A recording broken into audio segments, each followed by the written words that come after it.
This is Ian Priddy from the Retro Computer Shack. In this video I'll show you how to connect a Tatung Einstein TC01 computer to a TV via the Scart socket using my RGB Scart lead. Before I show you how to connect it, I'll just show you where the jumper settings are in the computer, as you'll need to check that these have been configured correctly for RGB mode. If they're not set correctly, then you won't get a picture. So basically you just need to remove the two case screws, which I've already done. Lift the case up slightly and then just gently slide it back and it will come unclipped. Inside the computer you'll find the jumpers at the top of the circuit board there. These are red on this one, but yours may be a different colour. Mine were quite worn, so I replaced them with new red jumpers. That's basically the setting for them, that's all that needs to be changed. I'll put the lid on and then just show you in more detail how those need to be configured. And then we'll connect the Scart lead up and get it running. So that just clips under the front and then just sits back down like that. So I'll just connect the Scart lead up first.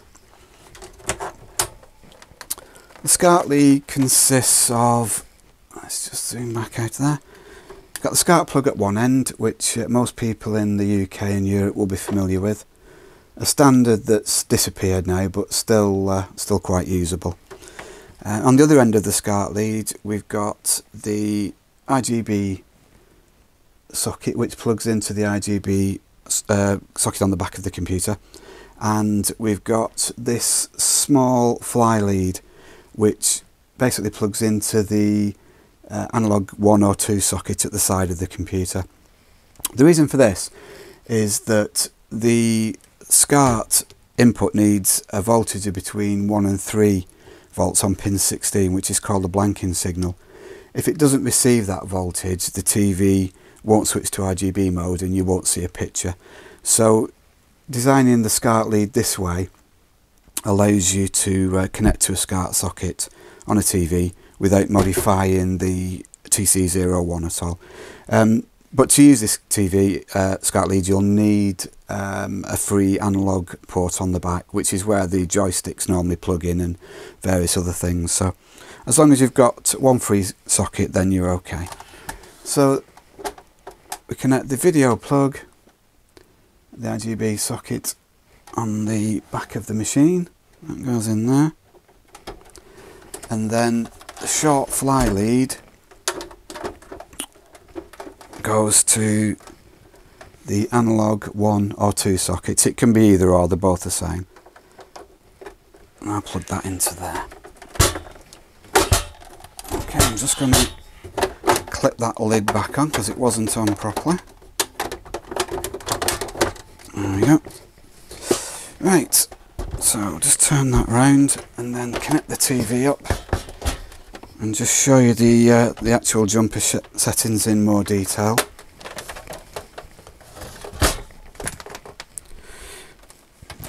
Right, so the connections on the TV are quite straightforward. I'm just using a Samsung LED TV for the purpose of this video. So on the back of the Samsung we've got just one Scart socket on this TV. If you've got more than one Scart socket, then try the first one. If you've got multiple sockets, Scart socket 2 and 3 are not always RGB compatible. It's usually the first one that's RGB compatible. So try them all if you don't get it working on the first Scart socket. So that's the connections to the TV. Now I'll just show you the jumper settings that we showed you where they were in the computer. Now I'll just show you how to actually configure those. So we've looked at the connections, which is here. We've done that on there, and the actual jumper settings inside are set like that. Don't forget, these red jumpers are not necessarily that colour in your computer. They may be black or blue or grey or even white, so they could be any colours. Makes no difference. The broken lines, those vertical ones, they're That's that one, that one, that one and that one. That's how it's normally set. The red ones are where we need to set it for the RGB. So we've got that one, horizontal, and that one.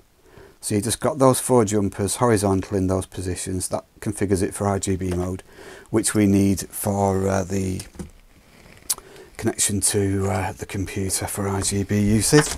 And I'll just quickly show you why we need the little fly lead to provide power to switch the TV into RGB mode, and then I'll show you how just to switch it on and use it.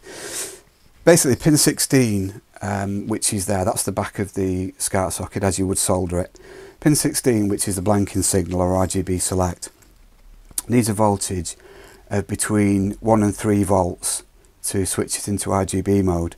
When it sees a voltage of between 1 and 3 volts on pin 16, it will then look at pin 20 for a composite sync signal or C-sync signal, and then look at pins 15, 11 and 7 to pick up the video information, which is the RGB signals, the red, green and blue signals. If it doesn't see a signal there of between 1 and 3 volts, then it switches into composite video mode.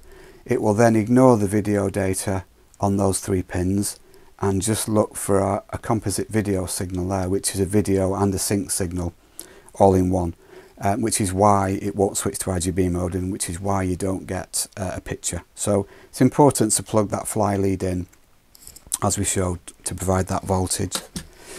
Okay, so let's switch the computer on and see if we can get a picture. I'll just pop these lights out and we don't see the glare on the screen. So first of all, I'll switch the TV on, and then the camera will focus once it sees something. At the moment it's not focusing. There we go. Right, and that's the TV. We need to select the Scart input. So I'm just going to press the source button on the remote, which is about the same on most TVs. The Scart input on this TV is EXT, so I'm going to select that one. Then we'll pop a game into the TC01 and switch it on. So I'll switch the TC01 on. I'm going to run that games disc there, which has got Chucky Egg and a few other things on. So there we can see the menu comes straight up. I'll just load Chucky Egg up, which is F2. The sound still comes from the TC01. You've got the volume on the side of it as well. It doesn't, it's just come up now. It doesn't come from the TV because there's no sound output on the video socket. So I can't feed it through to the Scart socket and you get sound on the TV. So it still comes from the actual computer itself. So as you can see, you should get a nice clear picture, a steady picture. You may see some slight banding, vertical banding going across there and down. There's not a lot I can do about that. That's quite normal with most TVs. You may also see a slight bit of the title missing, which on there is missing on the left. I think I've never seen the actual original monitor connected to the TC01, which the video was designed for originally. So I don't know whether it does that on that as well. It might just be because we're trying to connect it to a TV that's got a slightly different resolution than the video monitor that the Einstein worked on. But basically I've not really found anything that causes too much of a problem. So we'll just start that, and then you can see it running. And it's pretty clear, and the sound comes from the computer. Now I'll leave links below the video in YouTube for the eBay listing for the Scart lead and various other things. There's troubleshooting guides. The lead is also compatible with, I'll just put that light back on and we can see that a little bit better. If you don't have a Scart socket on the back of your computer, on the back of the TV rather, I designed the Scart lead to be compatible with these Scart to HDMI video converters. I'll also leave a document about video converters, Scart to HDMI, because it's not just as simple as buying any Scart to HDMI conversion. So read the document that I'll leave the link for before you buy any Scart to HDMI converters. That's basically the document which gives lots of information, and also information on a budget converter as well. But it's compatible and tested with the OSSC, which is more of a professional video converter, as are the RetroTink 2X Scart and 5X Pro. And it's also compatible with this low-cost budget Scart to HDMI converter. So read the document on that if you want to connect via HDMI. When I get time, I might put another video up to show you how to use it with HDMI. Well, that's about all for this video. You should hopefully find it as simple as that to connect your TC01 up to a TV via Scart. So thanks for watching, and I'll be back soon. Bye for now.